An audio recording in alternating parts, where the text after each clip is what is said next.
Alright, in the bottom left, we do have Honmono playing under a Korean ID.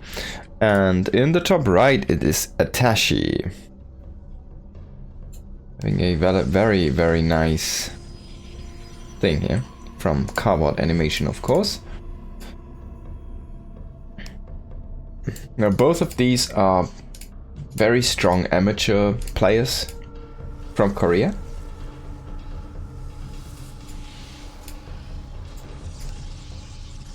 But they haven't really had a breakthrough into the professional gaming scene, but they are capable of taking maps, taking serious out of the top-end pros even. Already seen those things, crazier things happen, so yeah.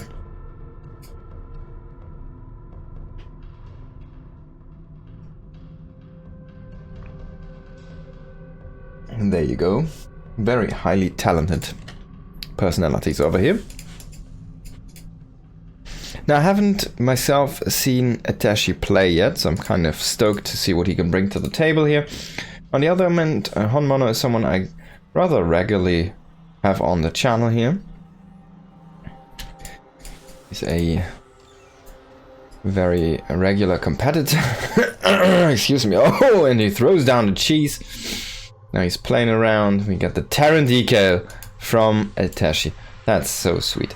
Okay, and so basically Honmono is someone, especially in this matchup, who really likes to go into those super aggressive 2-base timing attacks, bunkers, tanks, and sometimes stim, sometimes combat shields only, sometimes a lot of bio only, sometimes with the boys, sometimes just a few boys, sometimes no boys. So he has a lot of variants of that, but it's mostly 2-base timings. And he's super aggressive with that. He likes to kill the third base, and if he can get into the natural, well, then he does it. And he just wins the game from there most of the times. Alles klar, danke Orange Range. Das werde ich gleich mal wieder entfernen, weil es irgendwie jedes Mal da selber wieder reingeht. Bescheuert.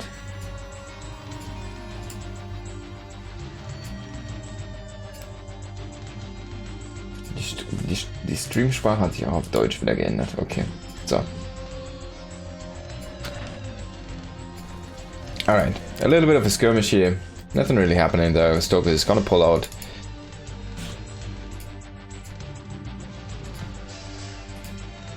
Okay, I think everything's set up now. Just double check. Okay. Things should be good, and yeah, already doing something to surprise me here. Oh, I've seen this sometimes from him when he goes like ultra greedy, and this is kind of that thing. And he's going into double factory. Okay, this is so cute.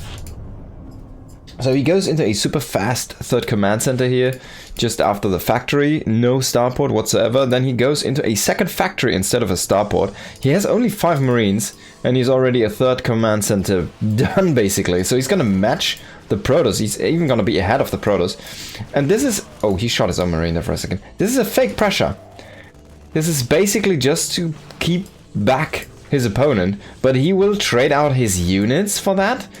It's also gonna be a scout for him, which is gonna be nice. He's gonna get a few probes here, maybe. Oh, very nice reaction here from Atiesh. Only losing 1 worker.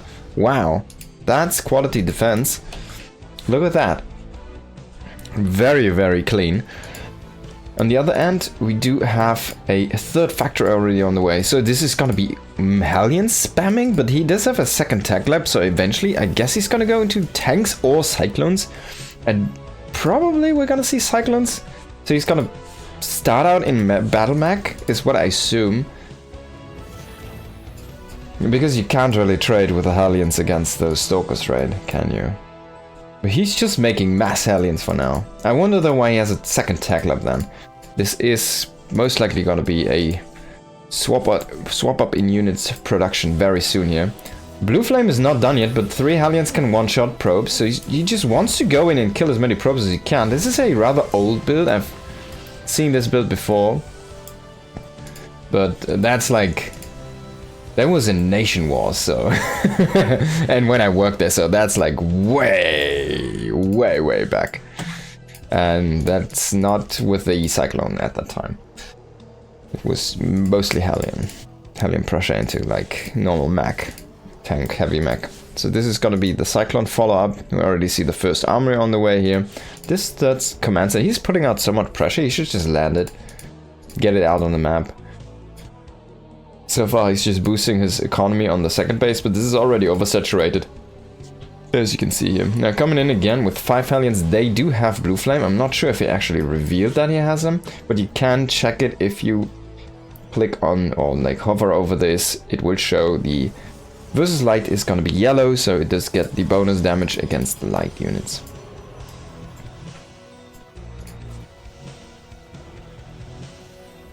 Yo, Mr. Gling, good to see you, good to see you. Welcome to the stream. We are having a battle mech game against Protoss right now. A little bit of a snowflake. And he's continuing to make more and more factories here.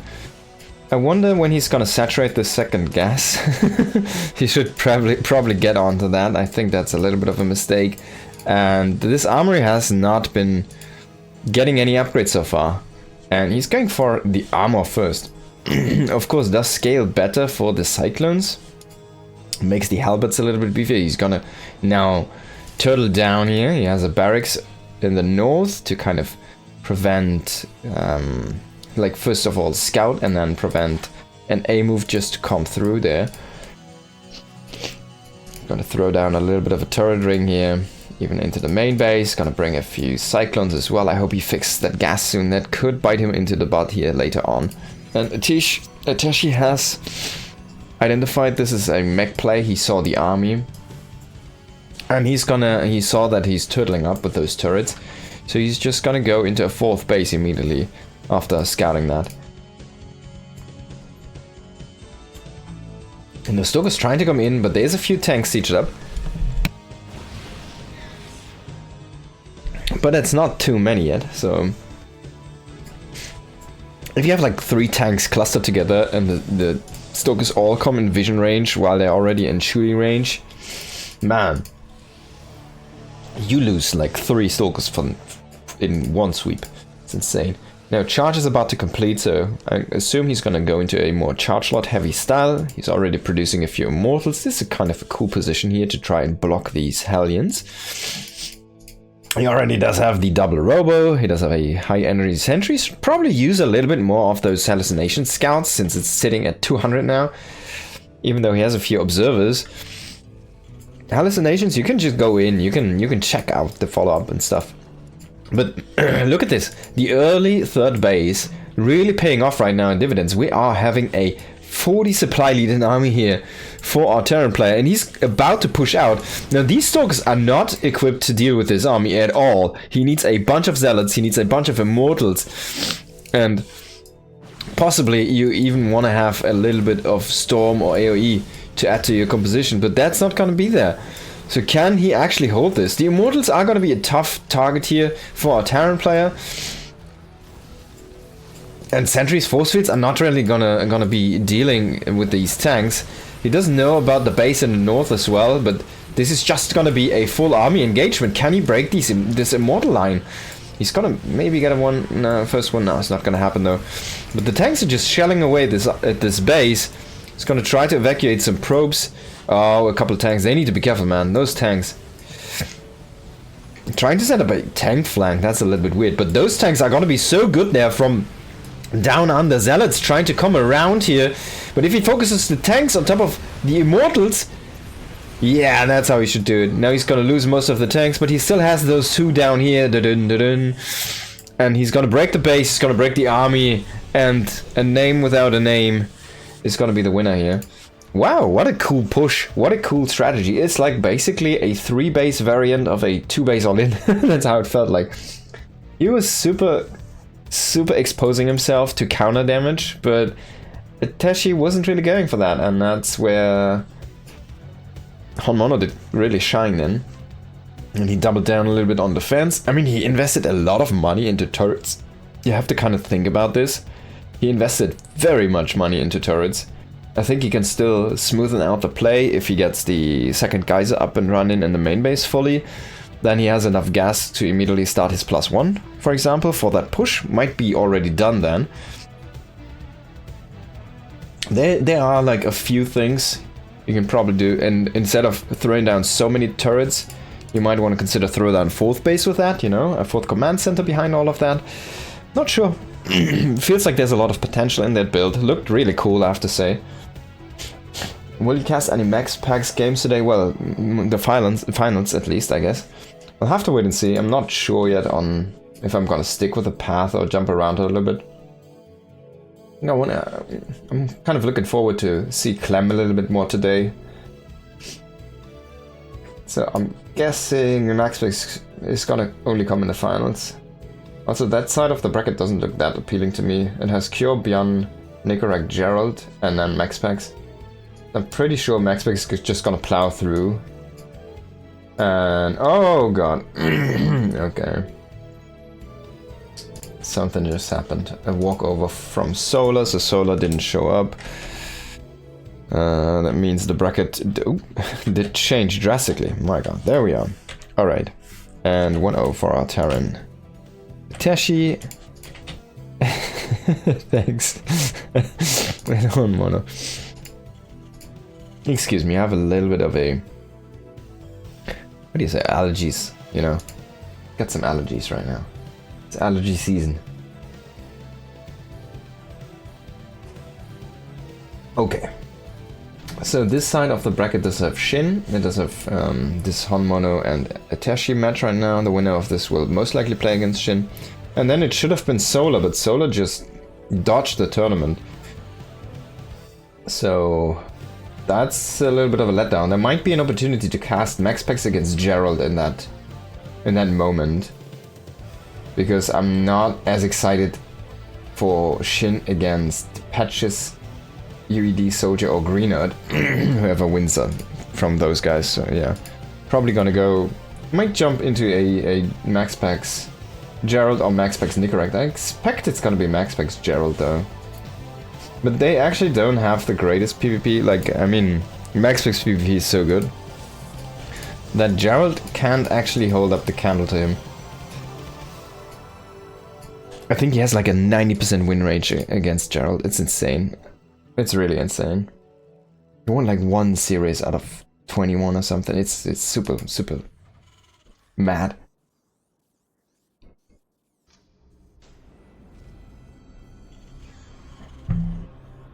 And Gerald has been performing so good lately. Still don't know match.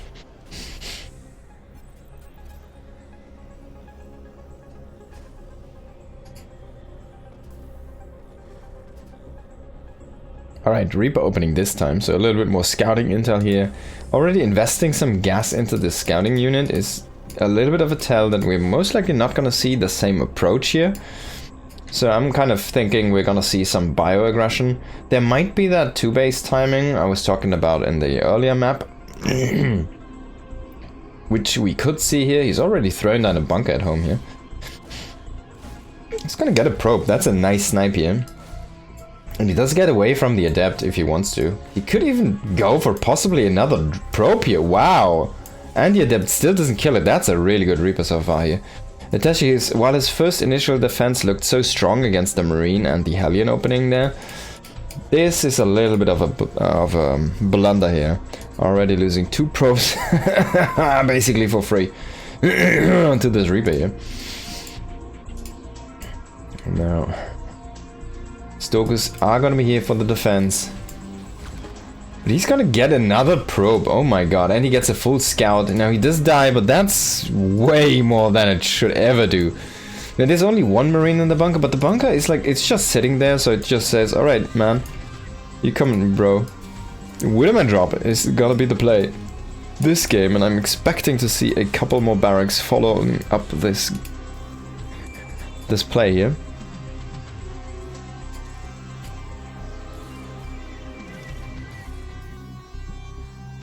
Already pushing out the widowmines a little bit, but Adept's not coming in. Atiesh again going for a rather greedy third base here. Only half saturated natural, already going into a third base, only on 1 gate. That's quite greedy if you ask me. So if we end up seeing a 2-base timing push here from Honmono, he's probably gonna get the win, because I can't really see how you would be able to defend a 2-base push while only sitting on 1 gate. I mean, he's gonna up the production, of course, now. He's gonna add a couple more gates, and he's gonna have that economy boost earlier. So it might just work out fine, but we'll have to wait and see. Comes a lot down to the execution. Monday Night Weekly is all about Hero and Clem nowadays. Hero didn't show up today, unfortunately. He usually plays these. Alright, Medevac is gonna come in here from the north, but Stalkers are in position and they do have Blink.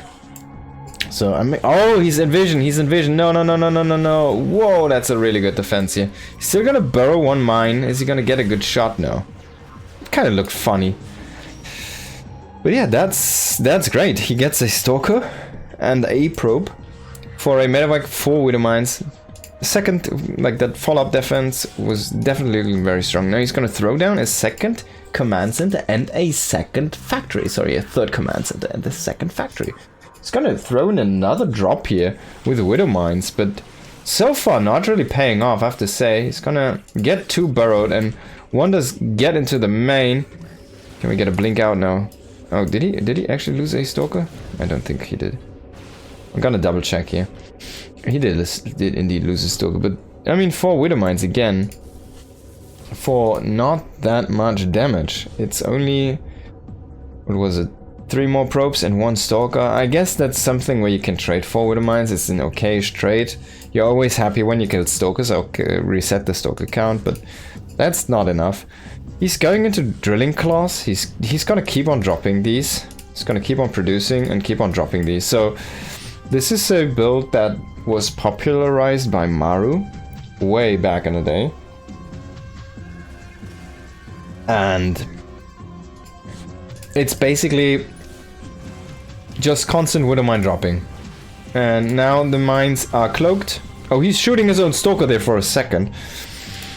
He does already have observers, so that's nice. So the build might have been a little bit different, but the idea is the same. You just constantly drop cloaked mines, and if they forget to kill one of them, well then it's gonna be great for you. Oh, he gets a hit there. They kind of need to like set observers in each base at this point, the Protoss players, to get rid of these Moodoo mines, right? I mean, he could even unborrow this and walk away, but he's not gonna do it. He just keeps on dropping mines. Look at that. He's just producing mines. He's gonna mine them out of the game. He even went for armor, so they're a little bit tougher to kill.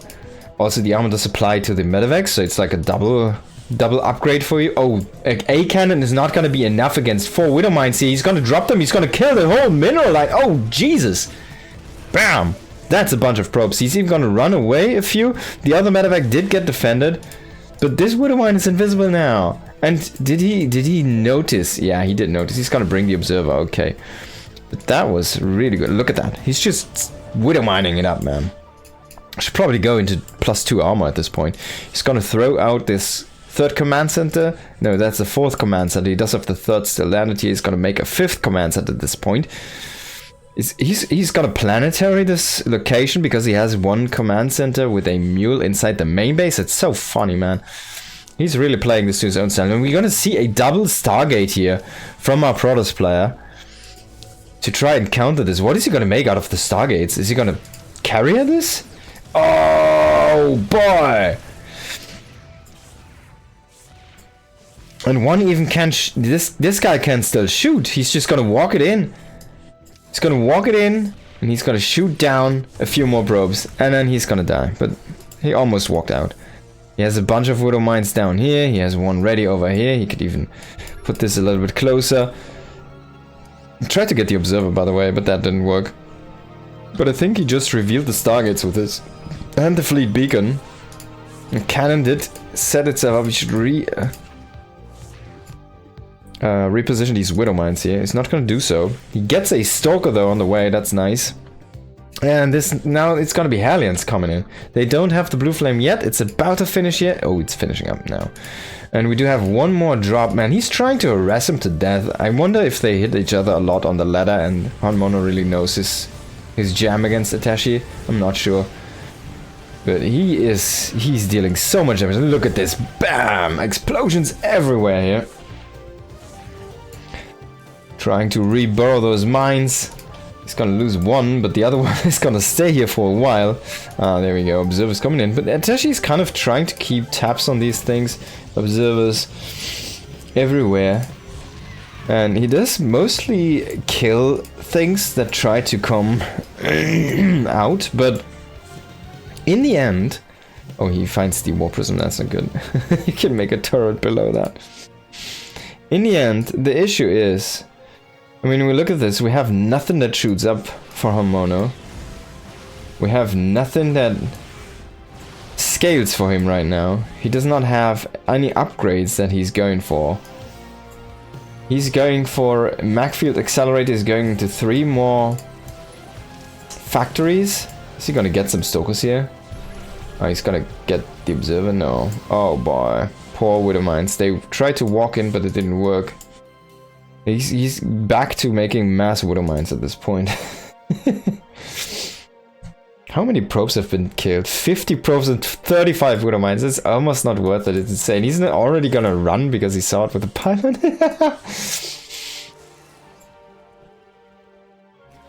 Now he finds the carriers. Can he get some hits on the carriers? That would be amazing. Oh, one hit is gonna connect here. The rest are gonna run away. And they will hit some interceptors here. That's gonna be it. Of course, with this, carriers have been fully revealed at this point. And, well, what are you gonna do? Like, one thing that does not work well against carriers is widowmines. You might think like, oh yeah, the splash is gonna be amazing against those interceptors. No, it's actually crap. It's so much friendly fire. One thing that's really good against carriers and underestimated a lot is Mass Liberator with good upgrades. You could also just go into Thor, but Thors are not that great. They're good against those in single target form, so they can basically snipe the actual carrier. But if you need to shred the interceptors ASAP, you want to go into Mass Lib, because that's gonna completely wreck those. He's throwing down a super intense missile turret ring, and he does have a bunch of bases. My god, that's so many moves. He needs to get these geysers going though. He needs to get the gas income as well. He has a bunch of minarets right now. He needs to get this going as well. He needs to grab another armory. He's getting high-sec auto turret, high-sec tracking thing, so he has more range on the missile turrets and the PFs. They're gonna go to 8 range. That's quite a lot, actually. And this is one of the most funniest compositions I've seen in a long time. 4 Thors and 20 widowmines. 1 tank and a few halberds. Let's go. We do have a few zealots now coming in, but this bunker's still alive, and there's a lot of widowmines, so they're just gonna kill everything. Now zealot is gonna run by, but you need to stop this army. Can you call it an army? From the Terran first. You need to stop this massive harassment force. Oh no no no no! Don't do this. Okay, so most of the widowmines did shoot. Gets a few more connections, and now he's gonna try to zone this, but the carriers, they could just come in. Oh, he's gonna have Tempests now. Tempests are gonna be terrible here. And I mean, for the Terran. And he's gonna jump on top of the widowmines. That's not gonna work. He does lose a bunch of those Stalkers. The tank and the halberd are gonna be able to take care of the rest, but it was just already too many air units here from our Protoss player. He's gonna try to get a few more connections above. Look at this. The interceptors, they're just too good against those because they spread out naturally so fast. The widowmines are actually not that great against Tempest. Still making massive widowmine, it's insane. He's making tanks against Tempest and command centers. I think they counter both pretty well. Ateshi's trying to set up another base for himself. This is a funny army. He can't do this because there's literally nothing that actually shoots up here from Honmono. Oh, he's gonna lose both bases, no cancel. This is a big mistake here, honestly. And these widowmines, they cannot fight interceptors. They're gonna splash most of the own army. Oh, he splashes into the carriers a little bit there. That was a little bit of a lucky move. Now he's gonna try to walk in. He kills most of the interceptors at this point. And he's gonna try to hunt the Tempest now with mines. The mine hunts. That's like the Hunger Games.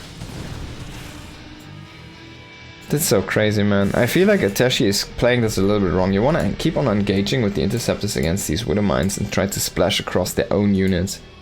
Like when you see the shots come out, you want to retarget the interceptors on a further away unit so the splash just goes fully on top of the Terran army. It's gonna completely wreck those. I don't think mines splash on each other. So that's the only thing I can see work for Honmono here, but if they ever get close to those Thors or the Medivacs or the tanks, they're just gonna destroy them with their friendly fire. Now mine's coming in here and he's just gonna walk under the air army. He's gonna kill all of the carriers. I can't believe this is definitely an executional error here by our Tempest player. Now he's gonna lose the carriers. He still has the Tempest, but he needs to get rid of these Thors and then he can just clear out the mines from afar. But Thors are actually decent against Tempest. And you can chase them with mines as well. Mines are not terrible. And then Thor needs to position his army more. Look at those frickin' immortals just going to town. Oh my god, he lost track of those mines. That's the big issue. You can't see them and they just go boom on you and your army just falls apart like that because you don't have the observer, you don't have the oracle. He needed an oracle, he needs attack. Now the observer comes in, but he needs attack, he needs an oracle. He's making only Tempest. If he could just get attack on all of them, that's cloak gone, right? I feel like he's making a major mistake with that. He's gonna lose all of these stalkers just walking through window mines. Again and again and again. And he's gonna GG. I can't believe it. We saw someone get killed by widow mines.